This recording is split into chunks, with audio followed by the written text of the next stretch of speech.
The day Marcus Chen told me I was too old to understand modern business was the day I decided to teach him the most expensive lesson of his life. What he didn't know was that while he was stealing my clients, I was already 3 steps ahead, building an empire that would eventually swallow his company whole. My name is Robert Mitchell. I'm 62 years old, and for 35 years I believed that loyalty, hard work, and integrity were the foundations of success in business.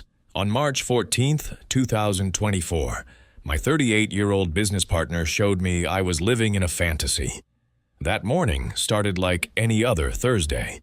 I arrived at our Manhattan office at 7:30 a.m., exactly as I had for the past 12 years since Marcus and I founded TechBridge Solutions together. Our company specialized in corporate cybersecurity consulting, and we'd grown from a 2-person operation in my garage to a firm with 47 employees and annual revenue of $8.3 million. I owned 51% of the company. Marcus owned 49%. That 2% difference was about to become the most important detail of my life. I was reviewing the quarterly financial reports when my assistant, Janet Morrison, knocked on my door. Janet had been with me for 18 years, following me from my previous company. She was 54, efficient, and loyal to a fault. The expression on her face that morning told me something was seriously wrong. "Robert," she said quietly, closing the door behind her. "We need to talk, privately." Janet placed a manila folder on my desk.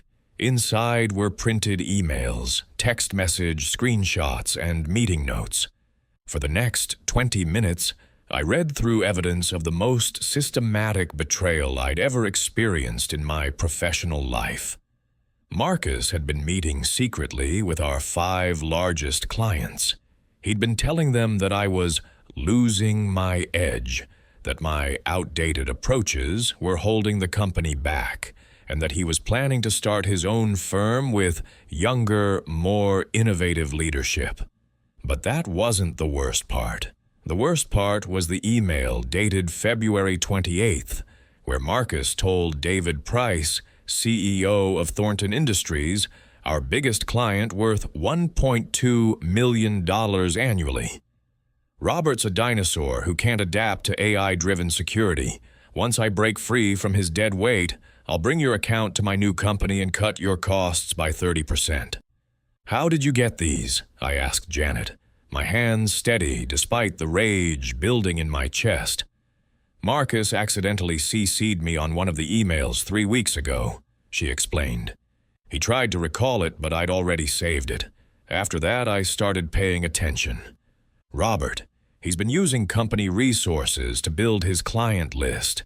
He's been taking calls in the conference room during lunch, and I've heard him bad-mouthing you to at least 6 different clients." I sat back in my leather chair, the same chair I'd bought when we first moved into this office space 8 years ago. The same chair I'd sat in during countless late nights when Marcus and I worked side by side, building this company from nothing. I'd mentored him. I'd taught him everything I knew about the cybersecurity industry. When his wife left him in 2019, I was the one who gave him 6 weeks of paid leave to recover. When he wanted to buy his first house in 2021, I co-signed his mortgage because his credit wasn't strong enough. "Janet, I need you to do something for me," I said, my voice calm despite the storm inside. "Don't tell anyone about this, not yet, and start documenting everything Marcus does. Every client call, every meeting, every expense report, everything." "What are you going to do?" "I'm going to let him think he's winning." That afternoon, Marcus walked into my office with his usual confident smile. He was wearing a navy suit that cost more than most people's monthly rent, his dark hair perfectly styled, his Apple Watch gleaming on his wrist. At 38, he looked like the poster child for young tech success. and he had no idea that I'd just read every word of his betrayal. "Robert, got a minute?" he asked, settling into the chair across from my desk without waiting for an answer. "Always have time for you, Marcus. What's on your mind?" "I've been thinking about the company's direction," he said, leaning forward with practiced earnestness. "I think we need to pivot more aggressively into AI-powered threat detection. The old manual auditing methods you prefer are becoming obsolete. Clients want automation, they want machine learning, they want cutting-edge solutions. Before we continue, if you enjoy stories about justice and strategic revenge in the business world, you'll want to hear what comes next. Because what Marcus didn't realize was that while he saw me as a dinosaur, I was actually a predator who'd survived 3 market crashes, 2 industry disruptions, and more backstabbing partners than he'd probably ever meet in his lifetime. "You might be right, Marcus," I said carefully. "Why don't you put together a proposal? Show me what you're thinking." His eyes lit up. He probably thought I was finally admitting defeat, finally acknowledging that his vision was superior to mine. "Really? That's great, Robert. I was worried you'd push back on this." "I'm always open to innovation," I lied smoothly. "After all, I'm not getting any younger. Maybe it's time to let the next generation lead the way." I could see the barely concealed satisfaction on his face. He stood up, shook my hand with manufactured warmth, and left my office. The moment the door closed, I opened my laptop and sent an encrypted email to 3 people. My attorney, my accountant, and an old friend who ran a private investigation firm. The subject line read, "Emergency. Need full background check and financial analysis, 24-hour turnaround." That night, I sat in my home office in my Westchester County house, the same house where my wife, Catherine, and I had raised our 2 daughters. Catherine had passed away from cancer 4 years ago, and the house felt too big now, too quiet. But tonight, the silence was useful. I needed to think. I pulled out a yellow legal pad and started writing. Not a business plan, not a strategy document, a war plan. Because that's what this had become. Marcus had declared war. He just didn't know I'd already drafted my response. Over the next 3 weeks, I played the role of the declining elder statesman perfectly. In meetings, I deferred to Marcus's suggestions. When clients called, I subtly praised Marcus's innovative thinking. I even started leaving the office earlier, creating the impression that I was losing interest in the day-to-day operations. Meanwhile, Janet was my eyes and ears. Every conversation Marcus had with clients got documented. Every expense he charged to the company got flagged. Every late-night email he sent got quietly forwarded to a secure server I'd set up. But I was doing more than just gathering evidence. I was building. On April 3rd, I had lunch with Thomas Brennan, the former CTO of one of our biggest competitors. Thomas had just retired at 58, and over seared salmon at a mid-town steakhouse, I made him an offer. "Thomas, how would you like to build a cybersecurity firm from the ground up? Latest technology, unlimited budget, complete creative control. You'd be CEO. I'd be the silent partner providing the capital and the industry connections." Thomas studied me over his wine glass. We'd known each other for 20 years, competed fiercely, but always with respect. "What's the catch, Robert?" "No catch. I'm looking to invest in the next generation of security consulting. I've got $2.4 million in liquid capital I'm ready to deploy immediately. All I ask is that when we launch, we offer services at prices that undercut current market rates by 25%. That's aggressive. We'd be operating at a loss initially. I can absorb losses for the first year. Can you build me a company that would steal clients from anyone in this market? Thomas smiled slowly. Anyone specific you have in mind? Let's just say I want to disrupt the industry, including my own company. On April 15th, I incorporated a new company, Secure Next Consulting LLC. The paperwork listed Thomas Brennan as CEO and majority shareholder. My name appeared nowhere on any documents. Legally, I was simply a passive investor holding 20% equity through a holding company based in Delaware.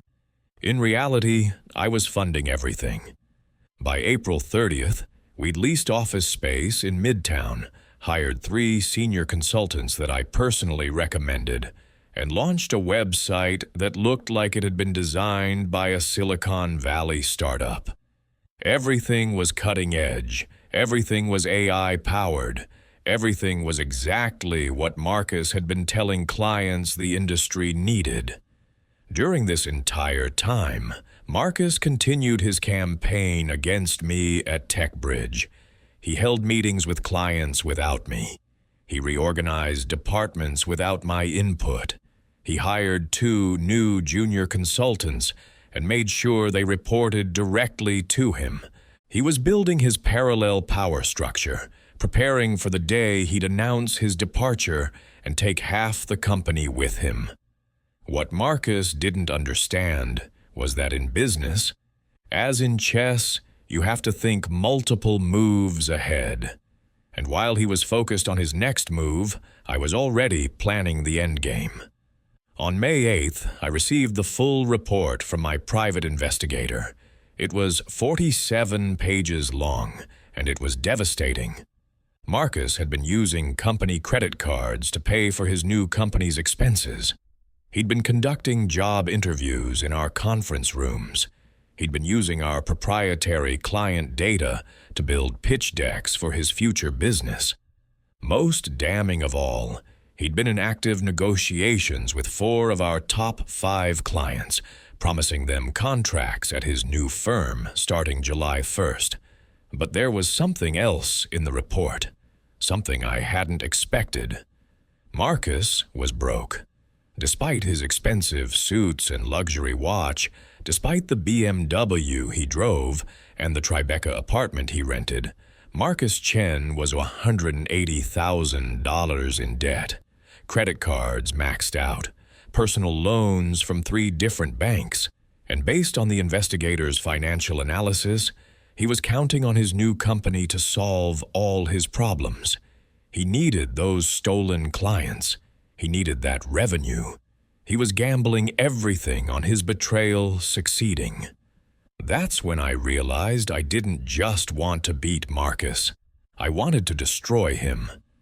On May 15th, Secure Next Consulting went live. Thomas launched our marketing campaign with surgical precision. We targeted the exact same industries that TechBridge served. We offered the exact same services Marcus had been promising his future clients, but we offered them at prices 30% below market rate, with contracts that could start immediately. Within 72 hours, we had our first 3 clients. None of them came from TechBridge. They were new accounts, mid-sized companies that had been considering cybersecurity upgrades. The revenue was modest, but the signal was clear. There was a new player in the market, and they were aggressive. At TechBridge, Marcus remained oblivious. He was too focused on his own schemes to notice the new competitor that had appeared seemingly overnight. Why would he? The company had a different name, a different CEO. No obvious connection to me. He probably saw the website and dismissed it as another startup that would fail within a year. On May 22nd, I called a partners meeting, just Marcus and me, in the conference room where we'd made so many decisions together over the years. Marcus, we need to discuss the future of TechBridge, I began. He leaned back in his chair, confident and relaxed. I agree, Robert. Actually, I've been meaning to talk to you about something important. Go ahead.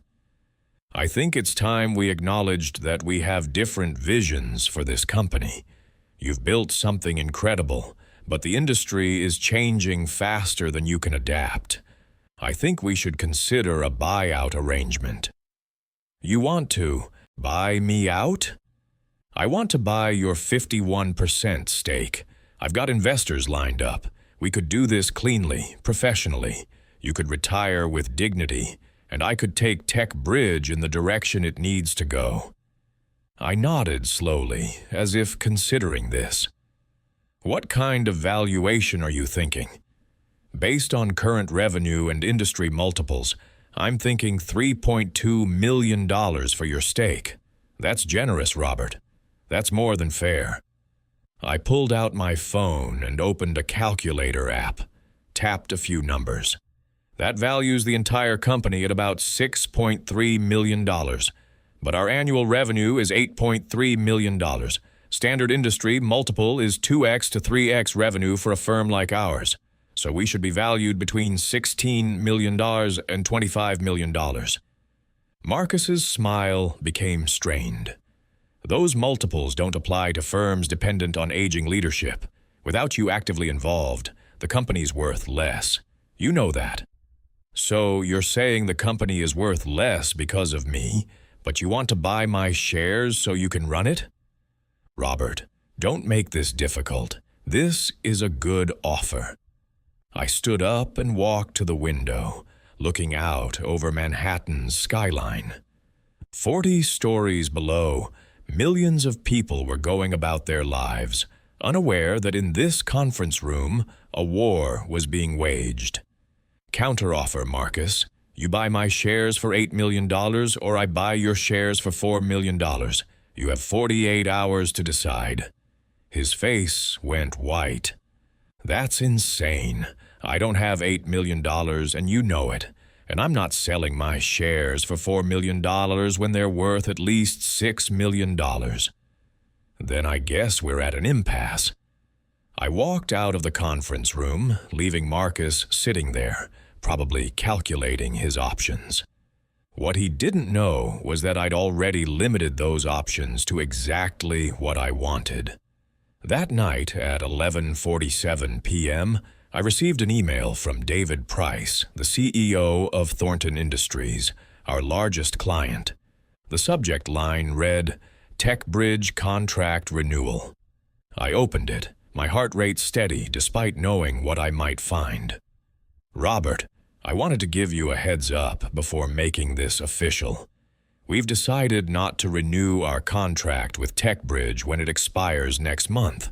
We've received a competitive offer from another firm that better aligns with our AI-driven security needs. I want to thank you personally for 5 years of excellent service. You've been a true professional, and this decision reflects no dissatisfaction with your work. Best regards, David." I forwarded the email to Janet with a simple message. "It's starting." Over the next week, 3 more major clients sent similar emails. The language was almost identical in each one. Competitive offer.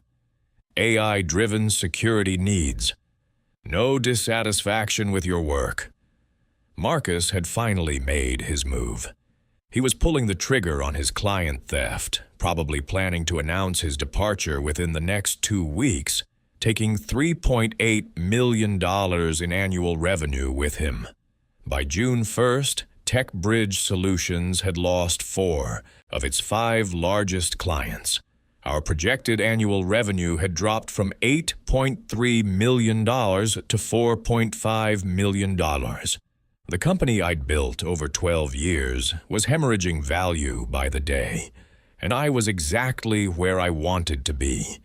Because while Marcus had been stealing clients for his phantom company that didn't exist yet, those same clients had already been talking to Secure. Next Consulting. Thomas Brennan had been working his magic, offering them everything Marcus had promised, but with one critical difference. Secure. Next actually existed, had a proven team, and could start immediately. On June 5th, I received a phone call that changed everything. It was David Price. "Robert, I need to talk to you about something urgent. Can we meet? Off the record?" We met at a coffee shop in Midtown at 6 a.m. the next morning. David looked exhausted, like he hadn't slept. "I made a mistake," he said without preamble. "Marcus Chen contacted me 6 weeks ago with promises about starting a new firm, revolutionary AI security, lower costs, personal attention. I was intrigued. He sent me contracts, start dates, the whole package, so we made the decision to leave TechBridge. And yesterday I tried to reach Marcus to finalize the details. He's not responding. His email bounced. The phone number he gave me goes to voicemail. Robert, I think he played me. I think he played all of us." I sipped my coffee slowly. "What are you saying, David?" "I'm saying I don't think Marcus's new company exists. I think he was trying to leverage our commitments to secure funding or investors, and something fell through. Now we're 4 weeks away from our contract expiration, and we have no cybersecurity provider. That's a difficult position. Robert, I know we terminated our relationship, but is there any chance TechBridge could take us back? I'll pay a premium. We need security continuity, and frankly, after this disaster, I trust you more than ever." I set down my coffee cup and looked him directly in the eye. "David, I appreciate the confidence, but TechBridge is in a challenging position right now. With 4 major clients leaving simultaneously, I've had to make cuts. I've let go of 6 consultants. I'm not sure we have the capacity to handle your account anymore." The panic in his eyes was visible. Thornton Industries was a $600 million company. A cybersecurity breach could cost them hundreds of millions. They couldn't operate without protection. "But," I continued, "I might have an alternative for you." "Anything, Robert. Name it." "Have you heard of Secure Next Consulting?" David Price's expression shifted from panic to confusion. "Secure Next? I've seen their website. They just launched last month, didn't they? AI-driven security, competitive pricing. But Robert, I don't know anything about them. How can I trust a startup with our entire security infrastructure?" I pulled out my phone and opened a contact. "Let me introduce you to Thomas Brennan. You remember Tom? Former CTO of CyberShield. 28 years in the industry, impeccable reputation. He's the CEO of Secure Next." David's eyes widened. "Tom Brennan is running Secure Next? I had no idea." "Tom and I go way back. I'm actually an investor in the company. If you'd like, I can arrange a meeting. They have capacity, they have expertise, and most importantly, they're available to start immediately." 3 hours later, David Price sat in Secure Next's sleek Midtown office, signing a 3-year contract worth $1.4 million. That was $200,000 more annually than he'd been paying TechBridge. But after the Marcus situation, he was willing to pay a premium for security and trust. As David left the building, I received a text from Thomas. "One down. This is going to work, isn't it?" I typed back, "It's already working." Over the next 10 days, I watched the domino effect unfold with the precision of a surgical strike. Each of the 4 clients who'd terminated their TechBridge contracts found themselves in the exact same position as David. Marcus wasn't responding to their calls. His promised company didn't exist. They were facing critical security gaps with no viable solution, and I was there for each one of them. Not as Robert Mitchell from TechBridge, but as a concerned industry colleague who happened to know about this excellent new firm called Secure Next Consulting. On June 15th, all 4 clients had signed with Secure Next. Combined annual revenue, $3.8 million, the exact amount they'd been paying TechBridge. Except now that money was flowing into a company I controlled, while TechBridge was left with a $4.5 million revenue hole and a partner who'd orchestrated his own failure. But I wasn't done. Not even close. The beautiful thing about Marcus's betrayal was how thoroughly he'd documented it. Every email promising clients a new company, every meeting where he'd bad-mouthed me, every expense he'd charged to TechBridge for his phantom venture. Janet had compiled it all into a file that was now sitting on my attorney's desk. On June 18th, I called another partners meeting. Marcus showed up looking haggard. His usual confidence had cracked.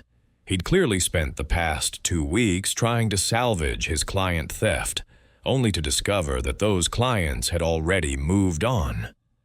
"We need to talk about the future of TechBridge," I said, using the exact same words he'd used a month earlier. Marcus slumped in his chair. He looked like he'd aged 5 years in 5 weeks. "Robert, I can explain about the clients. I was trying to—" "You were trying to steal them. Let's not waste time with explanations, Marcus. I know everything. I've known for months." His face went pale. "You knew." "I knew about every meeting, every email, every promise you made. I knew you were using company resources to build your competing business. I knew you were in debt and desperate.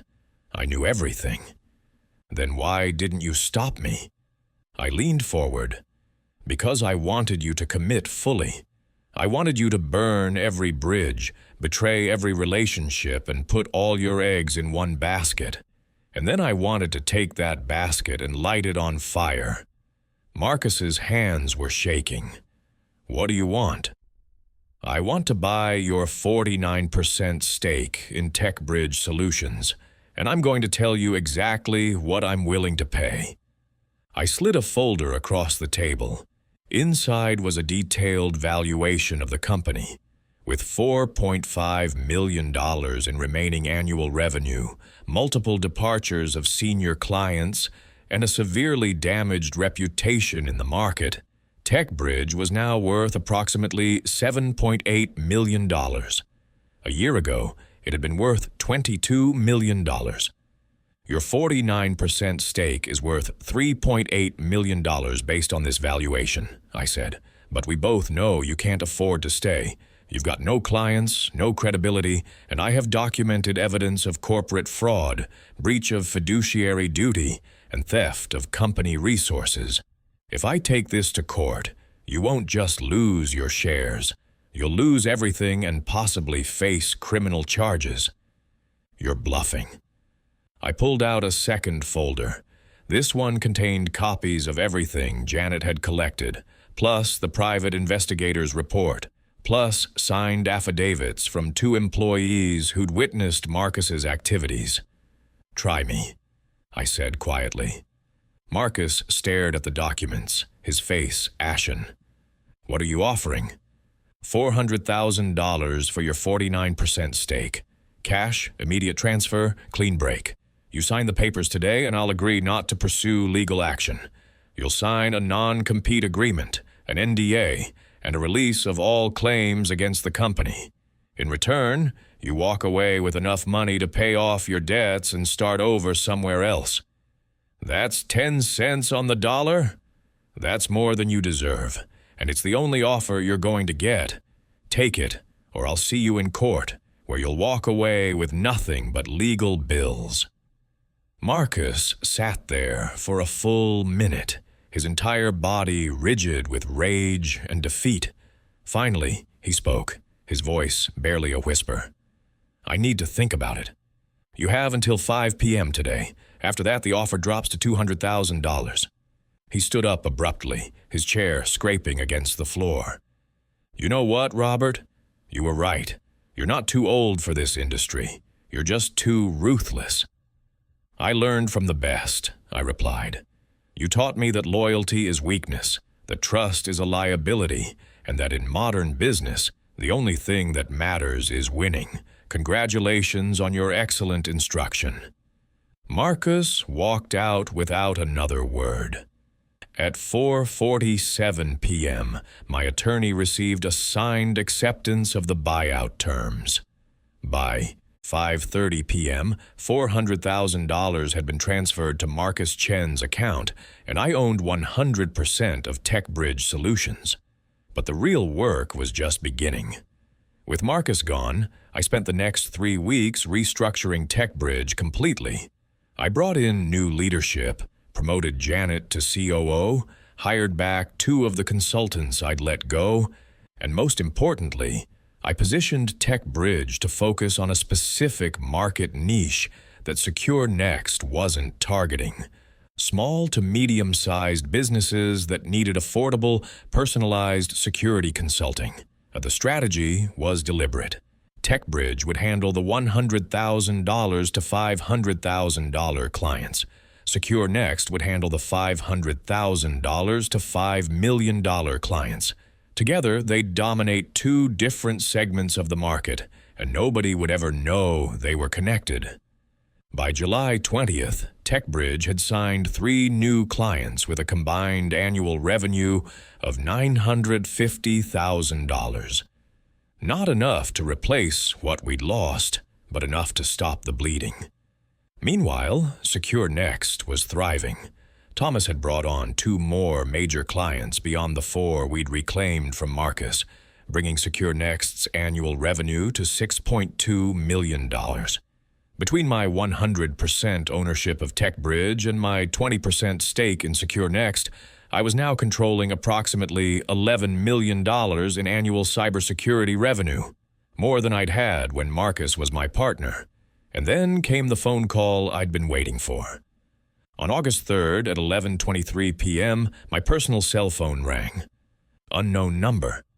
I almost didn't answer, but something told me to pick up. "Hello?" "Robert." Marcus's voice was barely recognizable. Hoarse, defeated, desperate. "I need to talk to you." "Marcus, it's late." I know it's late. I know I have no right to call you, but I'm out of options. Please, just hear me out." I sat up in bed, turned on the lamp. "I'm listening." "The $400,000 you paid me, it's gone. I paid off my debts, but there were more than I thought. Credit cards, personal loans, back taxes. After everything was settled, I had $78,000 left. I used that to rent office space and hire a lawyer to try to start my own firm. But Robert, I can't get any clients. Everyone in the industry knows what happened. They know I tried to steal from my own partner. Nobody will work with me." "That's unfortunate." "I've applied to 15 companies in the past month. Nobody will hire me. I'm 38 years old with a resume that screams corporate traitor. My savings are down to $12,000. I'm behind on rent. Robert, I'm drowning." I let the silence stretch for a few seconds. "What do you want from me, Marcus?"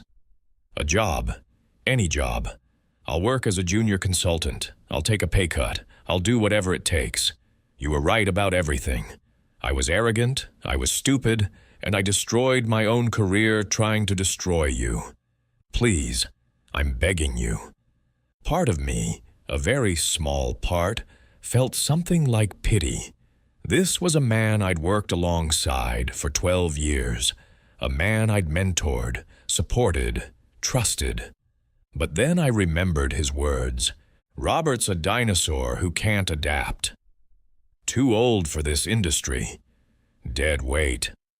"Marcus, I appreciate the call, but TechBridge doesn't have any openings right now. However, I might be able to help you in a different way." "Anything, name it." "There's a security consulting firm in Phoenix that's looking for mid-level consultants. The pay is about $75,000 a year, which I know is a significant step down from what you're used to. but it's a stable job with a reputable company. If you'd like, I can make an introduction. Phoenix? That's across the country. Yes, it is. Fresh start, new market, chance to rebuild your reputation. Sometimes geographical distance is exactly what someone needs after a career setback. I could hear him breathing on the other end of the line, probably calculating whether $75,000 in Phoenix was better than $0 in New York. Would you give me a recommendation? I'll tell them you're technically competent and that personal circumstances led to the dissolution of our partnership. I won't lie for you, Marcus, but I won't sabotage you either. What you do with this opportunity is entirely up to you. Thank you, Robert. I don't deserve this. No, you don't, but maybe that's the point.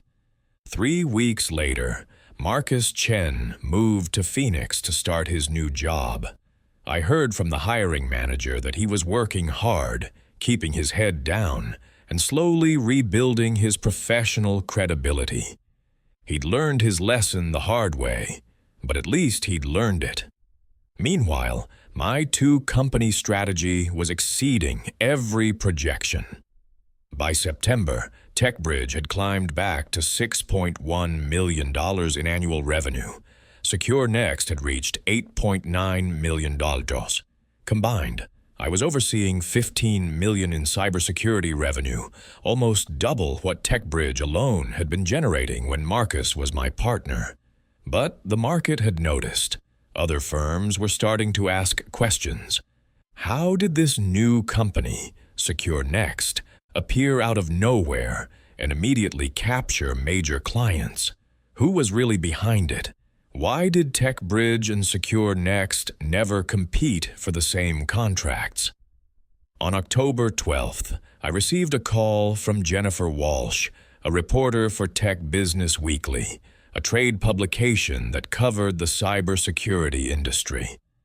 Mr. Mitchell, I'm working on a story about the recent shifts in the corporate security consulting market. I'd love to get your perspective on the rise of SecureNext Consulting and how it's affected TechBridge. I'm happy to comment, I said carefully. SecureNext is run by Tom Brennan, one of the most respected professionals in our industry. Their success doesn't surprise me at all. As for TechBridge, we've adapted by focusing on a different market segment. There's plenty of business for everyone. I've heard rumors that you're an investor in SecureNext. Can you confirm? I have a minor passive investment in the company, yes. Tom's an old friend, and I believe in supporting talented people. But I'm not involved in day-to-day operations. Some competitors are claiming this represents a conflict of interest, that you're essentially controlling two firms and manipulating the market. That's an interesting theory, but it doesn't hold up to scrutiny. I own 100% of TechBridge and roughly 20% of SecureNext. Thomas Brennan controls SecureNext independently. We serve different market segments. We don't share clients, and we don't coordinate pricing or strategy. If competitors are concerned, they should focus on improving their own offerings rather than spreading conspiracy theories. The article ran 2 weeks later. It was fair and balanced, presenting both the concerns and my responses. Most importantly, it positioned me as a savvy investor who'd successfully navigated a difficult partnership dissolution and emerged stronger. The narrative wasn't about revenge or manipulation. It was about resilience and strategic thinking. By November, something unexpected happened. Other firms started approaching me for advice. How had I restructured TechBridge so successfully after losing major clients? What was my investment thesis with SecureNext? Would I be interested in consulting for their companies? I'd become, ironically, exactly what Marcus had accused me of not being, a forward-thinking leader who understood modern business strategy. The industry that Marcus claimed I was too old to understand now saw me as an elder statesman worth learning from. On November 28th, Thanksgiving Day, I sat in my Westchester County house with my two daughters, Sarah and Michelle, and their families. 8 people around a table that had once held just Catherine and me when we'd first bought this house 32 years ago. "Dad," Sarah said during dinner, "I have to ask, the whole thing with Marcus, how did you stay so calm?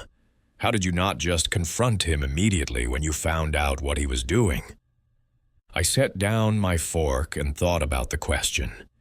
Because confrontation would have been emotional satisfaction, not strategic victory. If I'd exposed Marcus immediately, he would have denied everything, lawyered up, and probably tied TechBridge in litigation for years. Instead, I let him commit fully to his betrayal, and then I used that commitment against him. "That's pretty ruthless, Dad," Michelle observed. "It's business.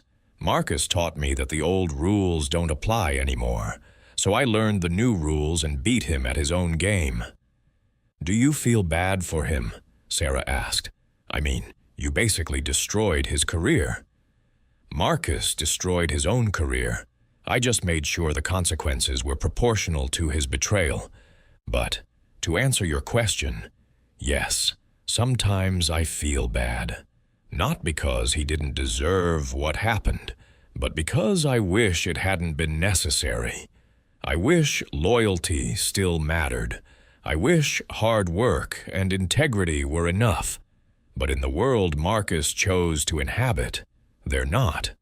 And I wasn't going to let him destroy everything I'd built just because I was clinging to outdated values. My son-in-law, David, spoke up. "So what happens now? You've got 2 successful companies. You're 62. Are you thinking about retirement?" I smiled. "I'm thinking about growth. SecureNext is exploring international expansion. TechBridge is developing a new AI-powered threat detection system. I'm busier now than I was 5 years ago, and I've never been more energized." "So much for being too old for the industry," Michelle laughed. "Turns out age isn't about years," I said. "It's about willingness to adapt, learn, and outthink your competition." Marcus thought my age made me weak. He didn't realize it made me dangerous. I've spent 35 years learning how business really works, studying human psychology, understanding market dynamics. That's not dead weight. That's weaponized experience. As the evening wound down and my family departed, I stood in my study, looking at the photograph of Catherine that I kept on my desk. She'd been gone 4 years, but I still found myself talking to her sometimes. "You would have handled this differently," I said to her picture. "You would have been more forgiving, more compassionate. You always were the better person." But I could almost hear her response, her gentle voice with that hint of steel. "I would have been more forgiving, yes, but that doesn't mean you were wrong. Sometimes the world needs people who can be ruthless in defense of what's right." On December 15th, I received an email that brought the whole story full circle. It was from David Price at Thornton Industries. "Robert, I wanted to update you on our experience with SecureNext. In 6 months, they've not only met every commitment, but exceeded our expectations. Their AI-driven threat detection caught 2 potential breaches that our previous system would have missed. Tom Brennan and his team are exactly what you promised. Cutting-edge technology combined with seasoned expertise. Thank you for the introduction. You saved us from a disaster." I forwarded the email to Thomas with a simple note. "This is why we do what we do." His response came within minutes. "This is why we win." As the year came to a close, I compiled the final numbers. TechBridge Solutions, $6.8 million in annual revenue, 12% profit margin, completely debt-free. SecureNext Consulting, $11.2 million in annual revenue, 8% profit margin after aggressive growth investments. Combined operational control, $18 million in revenue. When Marcus and I had been partners, TechBridge's best year had been $8.3 million. In the space of 9 months, I'd more than doubled that. Not through betrayal or theft, but through strategic thinking, careful planning, and understanding that in business, patience is often more powerful than aggression.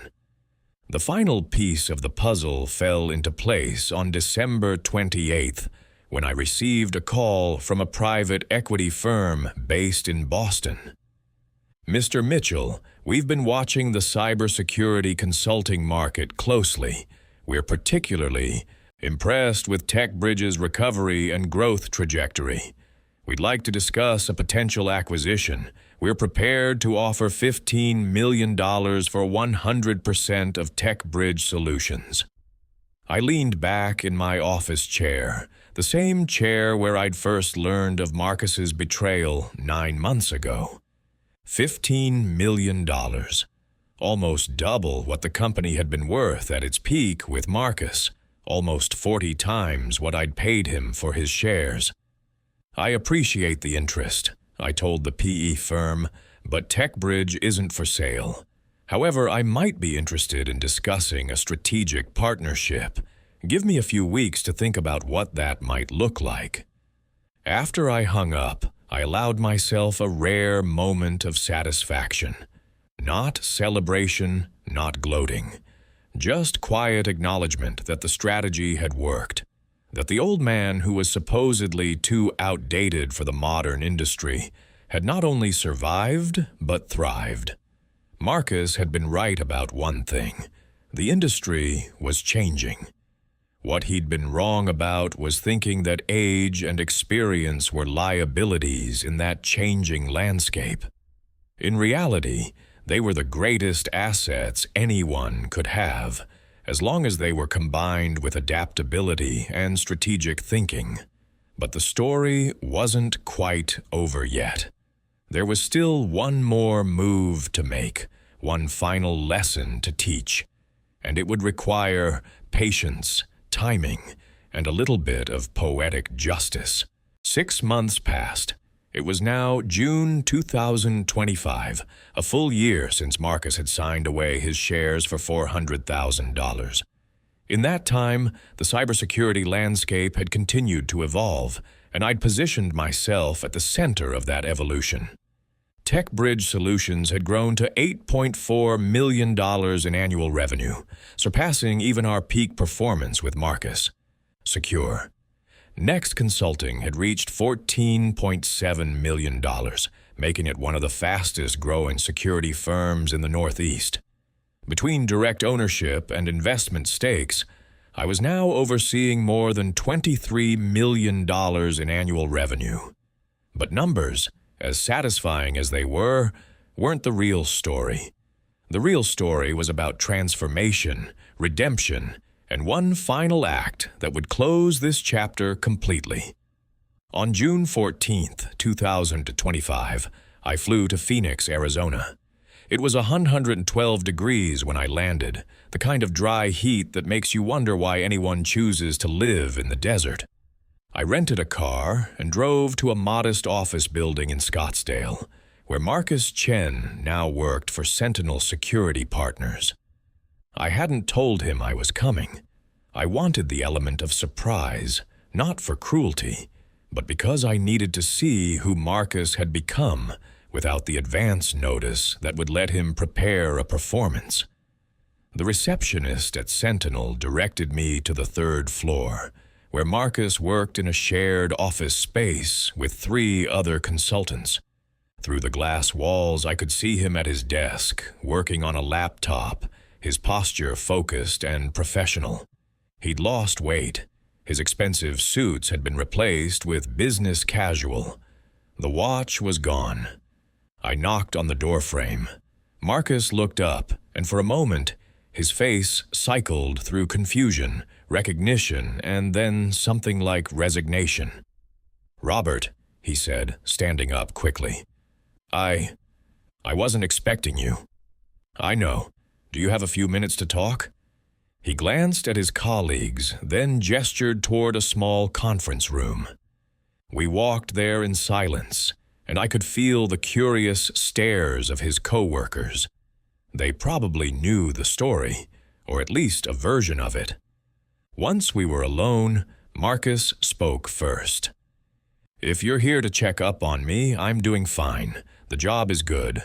My boss, Greg Holloway, he's fair, and he gave me a chance when nobody else would. I'm grateful for that. I'm not here to check up on you, Marcus. I'm here because I have a proposal." His eyes narrowed.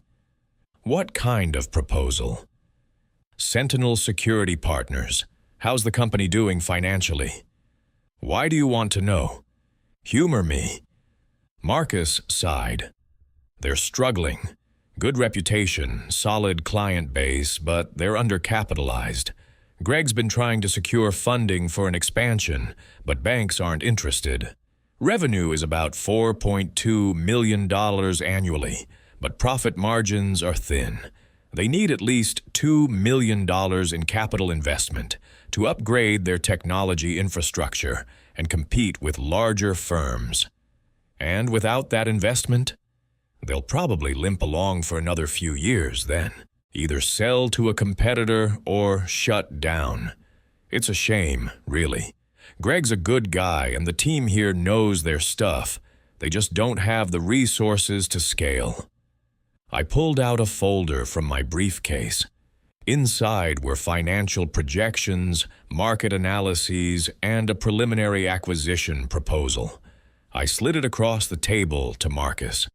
"What is this?" he asked, opening the folder. "Secure.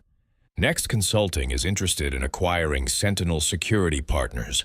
We'd offer $6.5 million for 100% acquisition, which is above market value for a firm of this size. Greg would stay on as regional director of our Southwest operations. The entire Sentinel team would be retained with salary increases. And we'd invest $2.5 million in technology and infrastructure improvements." Marcus looked up from the documents, his expression unreadable. "Why are you telling me this?" "Because if this acquisition goes through, I'd want you to be promoted to senior consultant with a significant salary increase. You'd be managing the Phoenix office's largest accounts, working directly with Greg. It would be a chance to rebuild your career at a much faster pace than you're currently on." He set down the papers carefully, as if they might explode.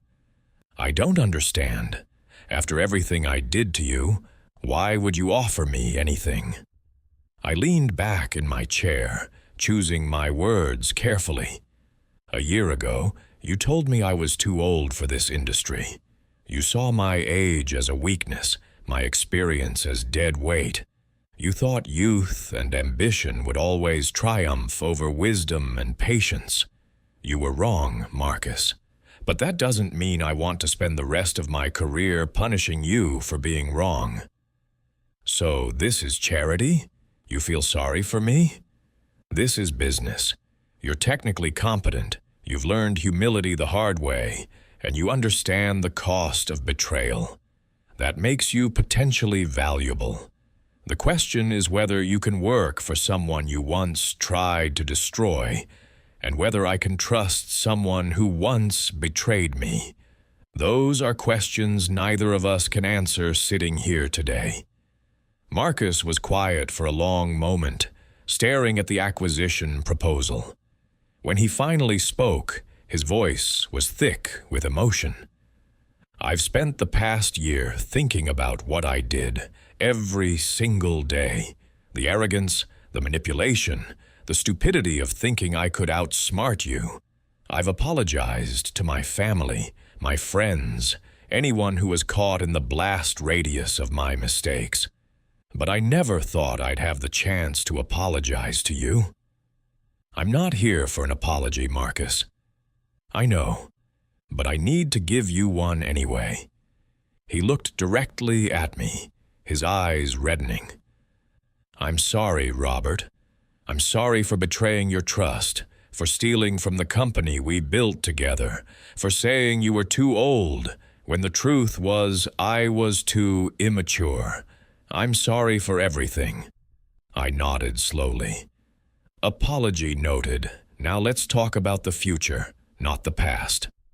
Over the next hour, we discussed the acquisition in detail. Marcus provided insights into Sentinel's operations, their client relationships, their competitive advantages and weaknesses. He was professional, thorough, and noticeably careful not to overstep or assume anything about his role in the potential deal. As I prepared to leave, Marcus walked me to the elevator. Robert, can I ask you something? Go ahead. When you found out about my betrayal, when did you decide how this was all going to end? Did you plan everything from the beginning? I planned the framework, not the details. I knew I wanted to protect what I'd built, teach you a lesson, and come out stronger. How exactly that would happen, I figured out along the way. Strategy is like chess, Marcus. You don't plan every single move from the opening. You establish principles, control key positions, and adapt to your opponent's choices. And what principles did you follow? Patience over reaction, information over confrontation, long-term positioning over short-term satisfaction, and most importantly, never underestimate someone just because they're older than you. Experience isn't dead weight. It's pattern recognition accumulated over decades. That's something no amount of youthful energy can replicate. The elevator arrived and I stepped inside. As the doors began to close, Marcus spoke one more time. Thank you for the second chance. I won't waste it. See that you don't, I replied, and the doors closed. 3 weeks later, SecureNext Consulting completed the acquisition of Sentinel Security Partners for $6.5 million. Greg Holloway was thrilled with the deal. His team was retained with better compensation, and the Phoenix office became SecureNext's southwestern hub. Marcus Chen was promoted to senior consultant with a salary of $145,000, almost double what he'd been making. He would report to Greg, who reported to Thomas Brennan, who consulted with me on major strategic decisions. The chain of command was clear, and Marcus would have to earn every advancement through performance, not politics. But the acquisition did something else that was perhaps more valuable than the revenue or market expansion. It sent a signal to the entire cybersecurity industry. Robert Mitchell wasn't just surviving the modern business landscape, he was mastering it. On July 4th, Independence Day, I hosted a barbecue at my Westchester home. Among the guests were Thomas Brennan, Janet Morrison, several key employees from both TechBridge and SecureNext, and surprisingly, Greg Holloway, who'd flown in from Phoenix specifically for the event. As the afternoon sun cast long shadows across my backyard, Greg pulled me aside near the grill where I was flipping burgers. "Robert, I need to tell you something about Marcus," he said, his voice low. "Problems already?" "No, the opposite. I've been managing people for 23 years, and I've seen every type of employee you can imagine. Marcus is different. He works harder than anyone in the office. He's first to arrive and last to leave, and he treats junior consultants with a respect and mentorship that's rare. Whatever happened between you two broke something in him, but it also rebuilt him into someone better." "That was the idea," I said, flipping a burger. "Punishment without the possibility of redemption is just cruelty. I didn't want to destroy Marcus. I wanted to transform him. Well, it worked. Last week, he turned down a headhunter who offered him $180,000 to jump to a competitor. He told them he wasn't interested in starting over somewhere else, that he was exactly where he needed to be. I absorbed this information quietly. Part of me felt vindicated. Part of me felt something almost paternal, like watching a wayward child finally find their path. As the evening wore on and guests mingled, I found myself in conversation with Janet, my COO at TechBridge. "You know what's funny?" she said, sipping her wine. "A year and a half ago, we were planning Marcus's birthday party. Remember? We got him that expensive bottle of scotch. Everyone signed a card. He gave a speech about partnership and loyalty. And 3 months later, he was trying to steal everything. I remember. Do you ever wonder what would have happened if you'd confronted him immediately? If you'd tried to fix the relationship instead of destroying it? Every day, I admitted. But I don't think the relationship could have been fixed, Janet. The problems weren't about a single moment of temptation. They were about fundamental values. Marcus believed success was about being the smartest, most aggressive person in the room. I believe success is about being the most strategic, most patient person in the room. Those philosophies are incompatible in a partnership. And now? Now Marcus has learned that my philosophy works better. That's worth more than any apology.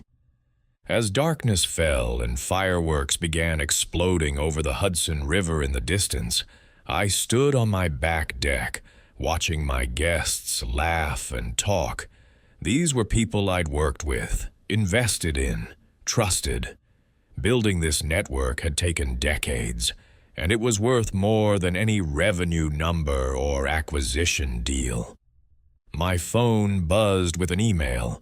It was from David Price at Thornton Industries, sent to a group that included Thomas Brennan and several other secure Next clients. "Team, I wanted to share some news. Thornton Industries just completed our annual security audit, and we scored 97/100, the highest in company history. This is directly attributable to the systems and protocols secure.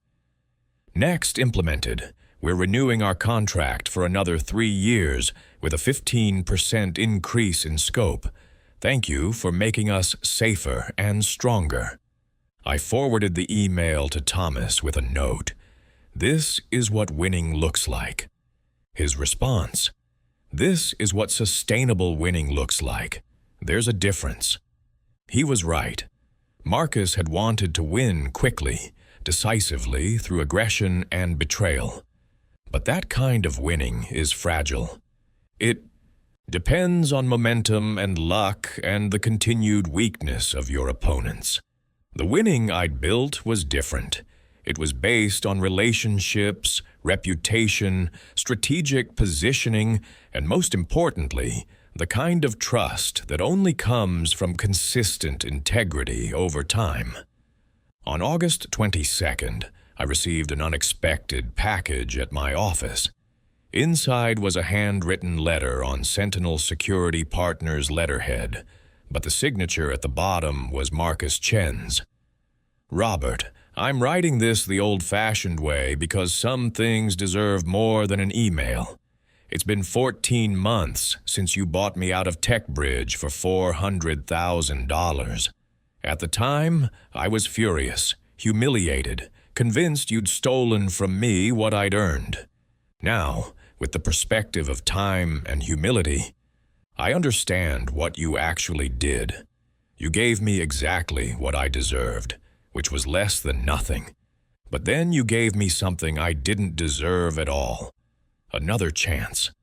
The Phoenix job, the promotion, the acquisition that gave me a path back to a real career. None of that was owed to me. I want you to know that I understand that. I also want you to know that I finally understand what you tried to teach me. Age isn't a liability. Experience isn't dead weight. And the fastest path to success isn't through betraying the people who invested in you. It's through becoming someone worthy of their investment. I'll never be your partner again, and I wouldn't ask for that. But I hope someday I can be someone you're proud to have given a second chance. The old Marcus would have asked for forgiveness. The new Marcus is just going to earn it through actions, not words. Thank you for the lessons, even though they were painful, especially because they were painful. Respectfully, Marcus Chen.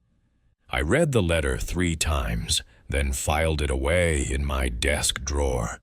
Not because I doubted its sincerity, but because the real test of Marcus's transformation wouldn't be his words.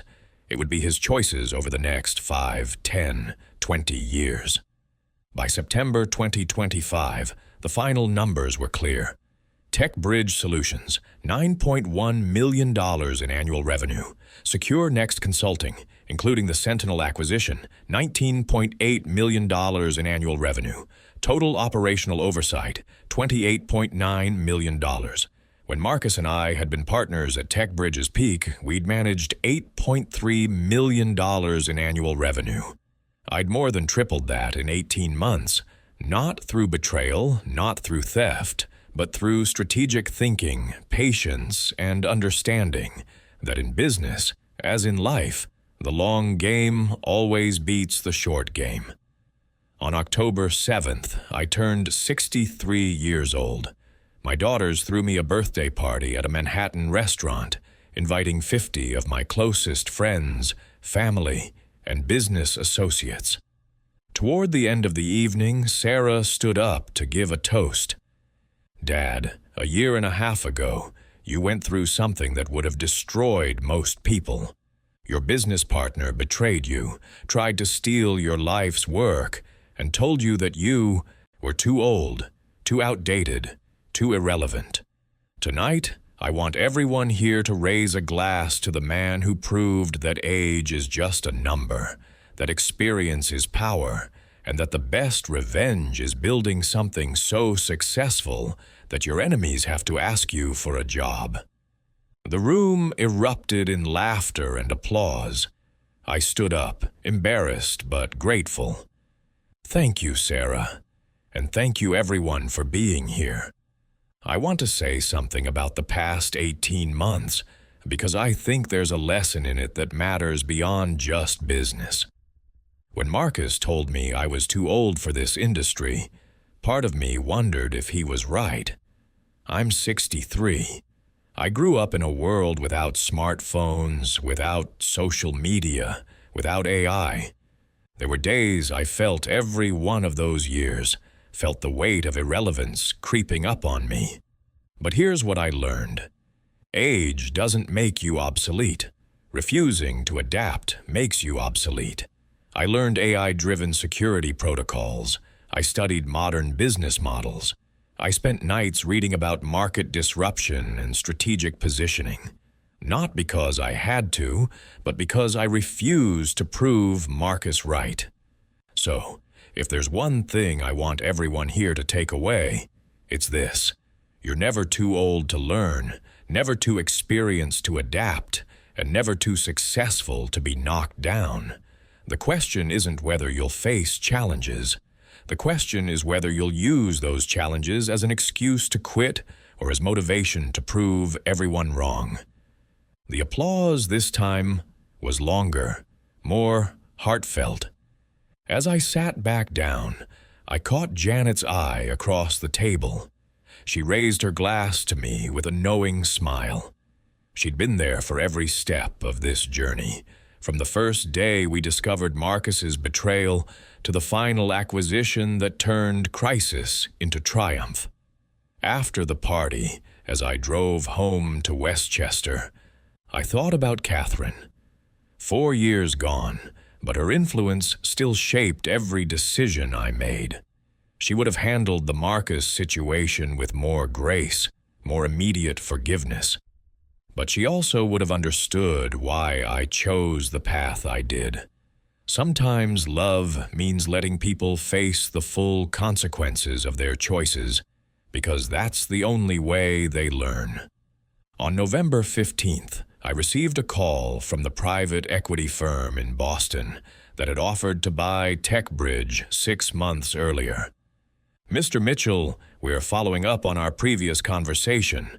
We're now prepared to offer $24 million for a combined acquisition of both TechBridge Solutions and your stake in Secure Next Consulting. We believe the two companies together represent a unique market position that's worth a significant premium. I did the math quickly. $24 million. If I accepted, I'd walk away with enough money to retire comfortably, travel the world, spend time with my grandchildren. I'd be 63, wealthy, and free from the daily pressures of running multiple companies. I appreciate the offer, I told them, but I'm going to decline. These companies aren't just investments. For me, they're legacy. They're proof that experience matters, that patience wins, that the old guys can still teach the young guns a thing or two. I'm not ready to walk away from that yet. We could go higher, Mr. Mitchell, $28 million. It's not about the money, but I'll tell you what, give me your contact information. If I ever change my mind, you'll be the first call I make. After I hung up, I sat in my office, looking at the same view of Manhattan I'd been looking at for 12 years. The same view I'd looked at the day I discovered Marcus's betrayal. The same view I'd looked at when I planned my response, executed my strategy, and rebuilt everything stronger than before. My phone buzzed with a text from Thomas Brennan. Just closed a $3.2 million deal with a Fortune 500 client. They specifically requested Secure Next because they heard about our reputation for integrity and innovation. We're becoming exactly what we set out to build. I texted back, sustainable success, that's the only kind worth having. As December arrived and 2025 drew to a close, I compiled my annual review. Not just financial numbers, though those were impressive, but personal metrics, relationships built, trust earned, lives impacted. Marcus had gotten his second chance and was using it wisely. Janet had been promoted to COO with equity in TechBridge. Thomas had built Secure Next into an industry leader. Dozens of employees across both companies had stable, well-paying jobs because of decisions I'd made. The revenge I'd taken against Marcus wasn't about destruction. It was about transformation. His transformation and my own. He'd learned that betrayal has consequences. I'd learned that being underestimated is sometimes the greatest advantage you can have. On December 31st, New Year's Eve, I wrote one final entry in the journal I'd been keeping since that day in March 2024, when Janet first showed me evidence of Marcus's betrayal. 21 months ago, my business partner told me I was too old for this industry. Today, I'm running companies with almost $30 million in annual revenue. I've helped dozens of people build better careers, and I've proven that age, experience, and strategic thinking will always triumph over youth, arrogance, and short-term thinking. The best revenge isn't destroying your enemies. It's building something so successful that they have to respect you, even if they don't want to. Marcus learned his lesson, but more importantly, I learned mine. Never let anyone tell you you're too old to adapt, too experienced to learn, or too established to start over. Because if you believe them, they win. And I don't lose anymore. If this story resonated with you, I'd love to hear your thoughts. Have you ever been underestimated because of your age? Have you ever had to rebuild after betrayal? Share your experiences in the comments below because these stories matter. They remind us that setbacks aren't endings, they're setups for comebacks. Age isn't a limitation, it's an accumulation of wisdom. And the best way to handle betrayal isn't through immediate confrontation, it's through patient, strategic, overwhelming success. Thank you for listening to my story. Remember, you're never too old to win. You're just old enough to know how to win smart.